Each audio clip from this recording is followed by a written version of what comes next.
So ever since I was little, when I was growing up in Portland, I had been bombarded with our catchphrase of keep Portland weird. I've always tried to live my life by the idea of live your life in a way that would make a white man in the 1950s very angry. One of the first questions that I ask people on a date is, do you want to live radically? So I really embraced keep Portland weird, as we are going to constantly be challenging the status quo, constantly be having people of different races and different sexualities and genders always coming together and fighting back against the systemic injustices that we have around us and daring to be happy, you know? But Portland seems to have a very specific way that it likes to be weird.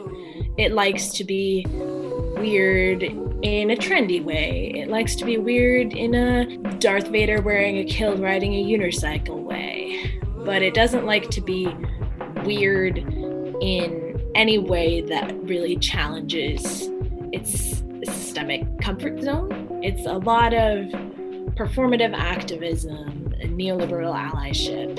The further away I got physically from Portland, when I went to Massachusetts, the more I realized that Portland is actually, in a lot of ways, just like everyone else, everywhere else. And also, we're the whitest large city in America. So as I began to see Portland through the eyes of other people, I began to see that our very racist and violent past is not in the past at all. It's still in the present. It's right here in front of us.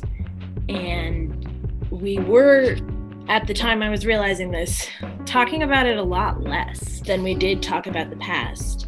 Obviously, in the last couple years, that conversation has really picked up, and that's been really exciting to me. And that's part of why I want to enter myself into that conversation, because I don't want to be ashamed of my home, where I want to set down my roots and grow my family and help my community. I want to add my voice and add my support, because we have some great theaters who are here, who are practicing similar kinds of activism to us. We have some amazing activists who have been throwing their whole lives into working for the causes of racial and gender and sexuality equality. But you can't just rely on 100-some people who are doing the good work when millions of people live here. We can't just be like, okay, these 100 people have it covered. I can relax now.